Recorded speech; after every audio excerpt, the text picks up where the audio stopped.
Hi friends, welcome to our channel Global Health Helpline.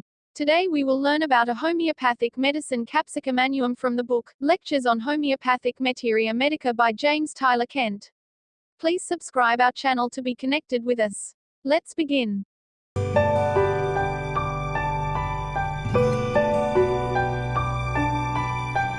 Capsicum. Most of the substances that are used on the table as seasoning in foods will in the course of a generation or two be very useful medicines because people poison themselves with these substances, tea, coffee, pepper, and these poisonous effects in the parents cause in the children a predisposition to disease, which is similar to the disease produced by these substances.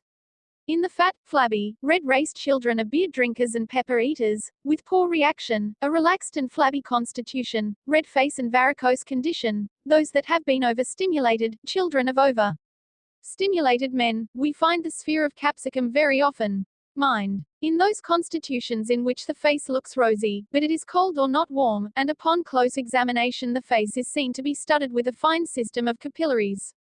Plump and round, with no endurance, a false plethora like calcarea carb. The end of the nose is red, the cheeks are red, redness over the cheeks, red eyes, easily relaxed individuals. These constitutions react slowly after diseases and do not respond to remedies, a sluggish state, a tired, lazy constitution. In school girls who cannot study or work, who get homesick and want to go home. In gouty constitutions, with cracking of the joints and gouty deposits in the joints, stiff joints, clumsy, weak, give out soon. There is sluggishness of the whole economy. They are chilly patients, are sensitive to air, and what to be in a warm room. Even in the ordinary weather the open air causes chilliness. They are sensitive to cold and to bathing. In the mental state there is no more striking thing than this symptom, homesickness. A sickness like homesickness runs through the remedy and is accompanied by red cheeks and sleeplessness, hot feeling in the forces, fearfulness. They are oversensitive to impressions, are always looking for an offense or slight, always suspicious and looking for an insult. Obstinate to the extreme, it is a devilishness. Even if she wants a certain thing she will oppose it if is proposed by someone else. After emotions red cheeks, yet with the red cheeks lack of heat, even with increased temperature, or one cheek pale and the other red, or the cheeks alternate red and pale. Children are clumsy and awkward. The capsicum mind is almost overwhelmed by persistent thoughts of suicide. He does not want to kill himself, he resists the thoughts, and yet they persist, and he is tormented by these thoughts. There are persistent thoughts in many remedies, and it is necessary to distinguish between impulses and desires. If he desires to have a rope or a knife to commit suicide, that is altogether different from an impulse to commit suicide. An impulse is sometimes overwhelming and overbalances the mind, and he commits suicide. You should always find out from a patient whether he loathes life and wants to die, or if he has impulses which he wishes to put aside. Some persons lie awake at night and long for death, and there is no reason for it. That is a state of the will, insanity of the will. In another patient the thoughts jump into his mind and he cannot put them aside, and the thoughts are tormenting. The distinguishing feature of the remedy is often found by differentiating between the two. Desires are of the will, impulse, head. Headaches as if the skull would split when moving the head, when walking or coughing. Feeling as if the head would fly to pieces, holds the head with the hand. Feeling as if the head were large, aggravated by coughing and stepping, ameliorated by lying with the head high. Bursting pain and throbbing. Headache with pulsation in the forehead and temples. Headache as if the brain would be pressed through the forehead. On stooping, feeling as if the brain would be pressed out, as if the red eyes would be pressed out on stooping. The senses are disturbed and are overacute, oversensitiveness to noise, smells, taste and touch, to impressions, to insults. The patient is excited. Ears. Pains in the ears, itching pain, aching, pressing pain with cough, as if an abscess would burst. It has a peculiar action on the bones of the internal ear and mastoid process. Abscesses round about and below the car and caries petrous portion of temporal bone necrosed. It has been a frequently indicated remedy in mastoid abscess. Nose. Old catarrhs. The patient takes cold in the nose and throat and this is followed by a collection of mucus. Very often in stupid patients it is difficult to get symptoms, and you must depend on what you see, the character of the discharge and a few other things, and you will find that some of these cases will be cured and all the other symptoms will go away, but in some of these old catarrhs no reaction seems to come after the most carefully chosen remedies, and all at once the doctor observes that the patient has a red face and it is cold and the end of the nose is red and cold, and the Patient is fat and flabby and yet has not much endurance, never could learn at school, and if she exerts breaks out into a sweat and freezes in the cold air. He has a key to the patient and examines the patient by the key, that is, by the drug, a mad practice and never to be resorted to except as a dernier resort and in stupid patients. When he gives capsicum to that patient it arouses her, it may not cure, but after it the Silicea or Kali Bikram or other remedy which was perhaps given before and did not act takes hold and cures. In the text it says, nose red and hot. The skin all over is red and burning, a capillary congestion.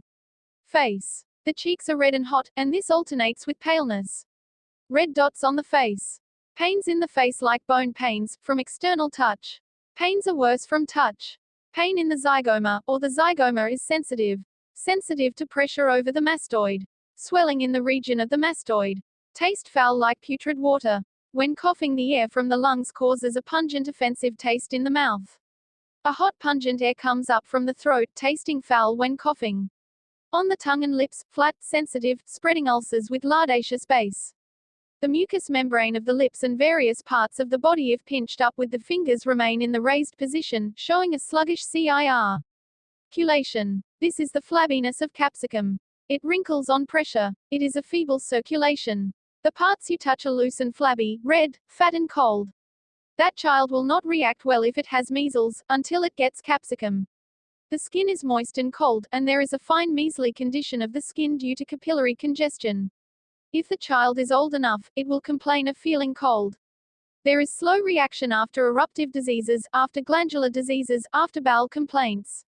The child was fat and flabby, but now does not take on flesh. He takes cold in the throat and nose, and the throat looks as if it would bleed. It is so red, a fine rash-like appearance. It is puffed, discolored, purple, mottled, flabby and spongy looking. Dark red. Burning soreness with ulceration in the fauces. Uvula elongated. Stitching in throat. Enlarged tonsils, inflamed, large and spongy. The throat remains sore a long time after a cold or sore throat.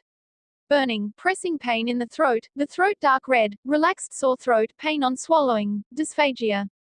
Throat sluggish for weeks, a do-nothing state, does not get very bad, but gets no better, a lack of reaction. When the chill begins there is thirst. Thirst after every dysenteric stool, a sudden carving for ice-cold water, which causes chilliness. Craving for water before the chill and when taken it hastens the chill. It feels cold in the stomach. He desires something warm, something stimulating, craves pungent things. This is seen in whiskey drinkers, they crave pepper, and the pepper, on the other hand, turns round and craves whiskey. These diffusible stimulants crave some stimulating thing, crave support. Dipsomania. Let me give you a hint in arsenic. In dipsomania the sinners who have been drinking a great many drinks in a day sometimes get to that state in which they must get up during the night for a drink or they will not be able to get up in the morning. In the morning the first 3 or 4 drinks will be thrown up, but the next one will stay down. They must take a number until one sticks. They have got to that state in which they must keep on taking it. If they sleep too long the first few drinks will come up, and so they must get up in the night or the whiskey will not stay down in the morning until they have taken a number of drinks. You will see this in lawyers who do a great amount of work on stimulants. Nux, arsenic, and capsicum will do something for them if they will cooperate with you. I remember saying to one old toper, who had kept up altogether on champagne, that he would have to stop it. He whined, "I don't think it is worthwhile." If he could not get his champagne he didn't think life worth living. If these people want to get benefit they must cooperate. Abdomen. Dysentery. After stool, tenesmus and thirst, and drinking causes shuddering. Smarting and burning in anus and rectum. Violent tenesmus in rectum, and bladder at the same time. Hæmorrhoids, protruding, smarting like pepper, they sting and burn as if pepper had been sprinkled on them. Tenesmus of the bladder, strangury. Burning, biting pain after urination, in old cases of gonorrhea, in which there no reaction. The discharge is creamy. You take a picture of his face, you notice the plethora, but also that he has no endurance, plump, flabby, sensitive to cold, red face. He does not react after cold. He has the last drop or a creamy discharge with burning on urination. Capsicum will sometimes stop it suddenly. Coldness of scrotum. Profuse swollen, edematous. Pain in the prostate gland after gonorrhea. Coldness of the affected part. Coldness in patches. Coldness of the whole body. It is useful in perplexing and troublesome chronic hoarseness. He had had a cold and remedies for the acute condition have been given, perhaps 2 or 3 remedies, aconite, bryonia, hepa, phosphorus, but all at onc. You wake up to the fact of his chronic constitutional state of hoarseness. He is rotund, chilly, red-faced, and the hoarseness disappears under capsicum. It is the same with the cough. After making several blunders you wake up and see it is a capsicum case and that you have never yet gotten at root of the trouble. This shows the importance of getting at the things general first. If there is much acute suffering, of course you must give an acute remedy, but if the patient has delayed recovery and convalescence is slow, the next remedy should be the remedy for the patient. Sometimes it is sulfur, phosphorus, lyco, and sometimes it is capsicum. If the patient has a good constitutional state he will get over the told on the acute remedy, but the old gouty, rheumatic, flabby patients need a constitutional remedy. Cough in sudden paroxysms convulsing the whole body. Cries, after the cough from the headache. Stitches in the suffering part with the cough. Every cough jars the affected joint. The constitutional state comes first and the particulars must agree that is prescribed. Thanks for watching full video. Please subscribe our channel. Click on the links for more videos.